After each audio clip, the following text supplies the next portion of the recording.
Antes de começar o vídeo, eu quero pedir a você que acompanha o Blog da Cidadania que se inscreva no nosso canal, curta e compartilhe os nossos vídeos, acione o sininho das notificações, que assim você nos ajuda a fazer o nosso trabalho. E vamos ao vídeo.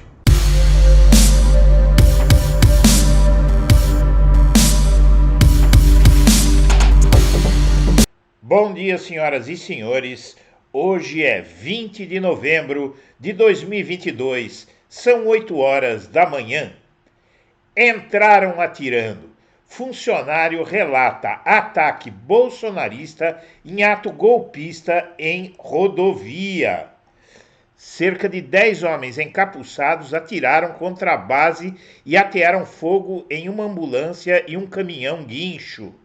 A concessionária que administra a BR-163, entre Nova Mutum e Lucas do Rio Verde, em Mato Grosso, foi atacada na noite do último sábado, em meio às novas paralisações em atos golpistas em rodovias federais. Cerca de 10 homens encapuçados atiraram contra a base, atingindo uma viatura e a própria unidade. Eles ainda atearam fogo em uma ambulância e um caminhão guincho. Ninguém se feriu. No momento do ataque, havia bloqueios na região. A Polícia Rodoviária Federal vê relação entre o ataque e as paralisações bolsonaristas. O caso está sendo investigado. As cancelas do pedágio foram quebradas e os funcionários fugiram do local. Evacuada, a praça do pedágio da cidade de Sorriso está sem cobrança. Vídeo obtido pelo UOL, feito por um funcionário, mostra chamas do incêndio e a depredação na base. Quebraram tudo, gasolina aqui em tudo, fogo, está quase explodindo, vai explodir, bora vazar, diz ao falar com um colega. O Corpo de Bombeiros de Lucas do Rio Verde foi acionado e combateu o incêndio. A Polícia Militar também esteve no local e encontrou cartuchos das armas de fogo usadas no ataque. Estavam tudo armado. Em outro vídeo, um funcionário grava um relato sobre a ação feito por um colega que não aparece nas imagens. Eram mais de 10, estavam tudo armado. Eu pensando que era foguete, os caras mandando eu sair. Sai, sai, corre, corre, entraram atirando. Viaturas com perfurações. É possível ouvir a respiração ainda ofegante de quem registra o relato. Em seguida, o autor do vídeo mostra uma viatura com perfurações de tiro no vidro dianteiro. Eles vão atacar a próxima base, eles foram no sentido Mutum. Vão atacar a base lá, pô, diziam os funcionários desesperados. Isso já passou de ser um problema única e exclusivamente da Polícia Rodoviária Federal. Isso já está entrando em uma guerra civil e atitudes dos órgãos superiores precisam ser tomadas com urgência, disse Felipe Dias Mesquita, delegado da PRF, em áudio obtido pela reportagem. Ele informou ainda ter acionado aeronaves para monitorar os deslocamentos dos manifestantes. Segundo ele, teria ocorrido ontem uma reunião envolvendo outras autoridades, como o Tribunal de Justiça e o Ministério Público Federal, para planejar um plano de ação. Ataque ocorreu em região de suspeitos de financiar atos. A região é a mesma que concentra os empresários do agronegócio, suspeitos de financiar os atos. Das 43 contas bloqueadas por determinação do STF, 24 são de Sorriso. Entre elas está Atílio Elias Rovariz, empresário do agronegócio e piloto amador de rally, responsável por uma doação de R$500 mil para a campanha de Bolsonaro. Ele foi procurado, mas não quis se manifestar. Somados, os suspeitos de financiar os atos golpistas foram responsáveis também pelo pagamento de 1,3 milhão destinados à disputa eleitoral.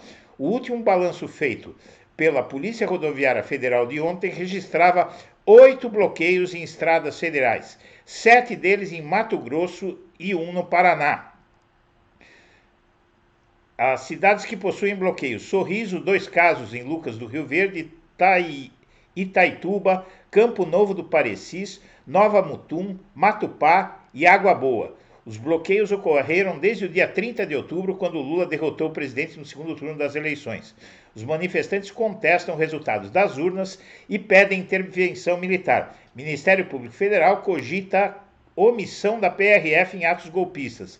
Na última segunda-feira, o MPF pediu o afastamento por 90 dias de Silvinei Vasquez, diretor da Polícia Rodoviária Federal.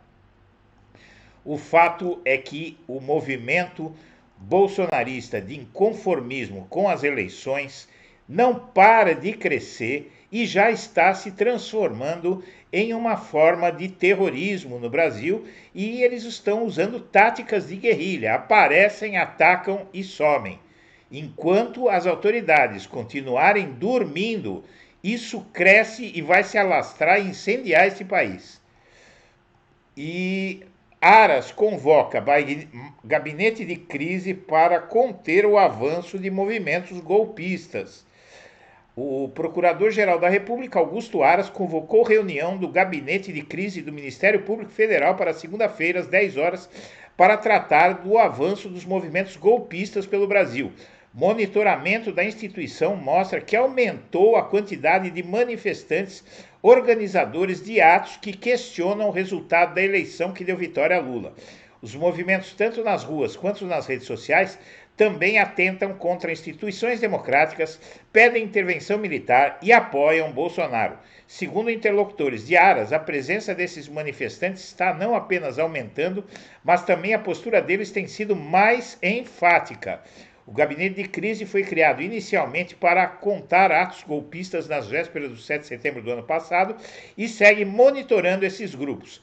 Aras quer conversar também com integrantes do Ministério Público Federal nos estados e com o Ministério Público nos estados onde a situação tem sido apontada como mais preocupante: Santa Catarina, Mato Grosso do Sul e Pará.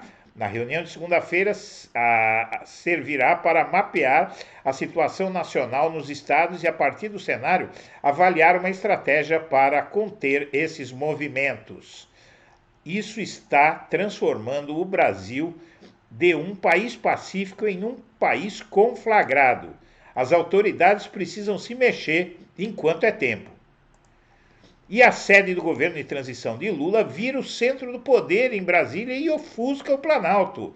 Movimentação é grande na sede da transição de governo e troca de informações ocorrem por e-mail e WhatsApp.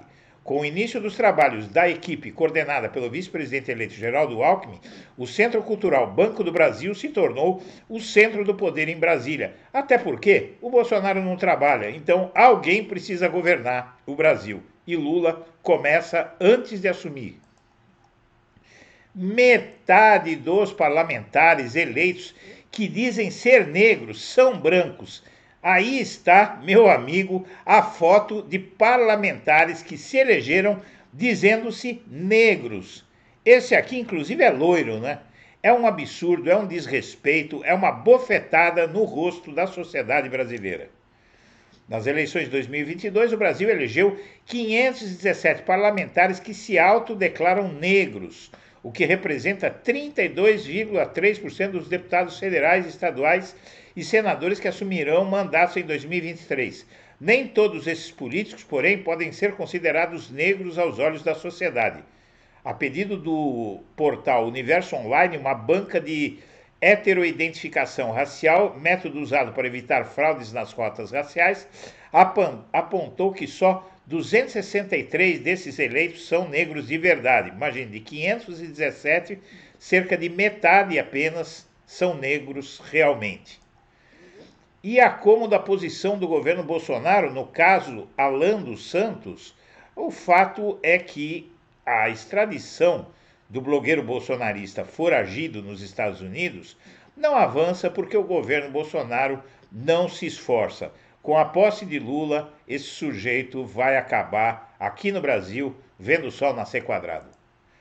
E a Fundação Palmares quer se recuperar do período de opressão do nefasto Sérgio Camargo. Expectativa é que Fundação Palmares tenha mais destaque no novo governo. A organização foi alvo de polêmicas durante a gestão Bolsonaro. Polêmicas é a expressão que esse portal usa, né? Resgate, essa é a palavra que define a expectativa de lideranças negras do Brasil para os rumos da Fundação Palmares nos próximos 4 anos, com o início do novo governo eleito. E o Ministério da Igualdade Racial é prioridade para lideranças negras em grupo de transição. Será recriado esse ministério em um dos países mais racistas do mundo, o Brasil. E o Ciro Nogueira, o tchutchuca do Centrão, promete ficar 4 anos na oposição a Lula e diz: podem me cobrar. A conferir, Ciro Nogueira já esteve pendurado no Lula, no PT, e a tendência do PP é aderir a Lula. E ele vai no embalo. Pode cobrar que ele não vai ter resposta. E o governador do Rio abre canal com Lula em meio à crise com o clã Bolsonaro. Se você quiser entender as razões da depressão de Bolsonaro, está o fato de que os aliados dele estão fazendo fila, ou melhor, os ex-aliados dele estão fazendo fila para aderir a Lula. E racismo fundiário. Negros são maioria no campo, mas têm menos terras do que brancos. Fim da escravidão deixou a população negra sem qualquer direito, mesmo para quem recebeu algum terreno. Foram perdendo seus territórios, mas ainda assim não deixaram de existir, resume o autor do premiado livro Torto Arado.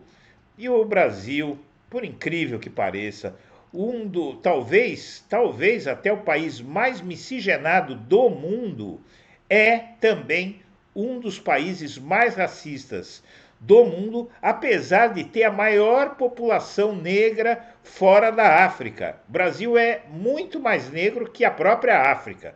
Senhoras e senhores, nós agradecemos a atenção e estaremos de volta ao meio-dia. Um abraço para todo mundo.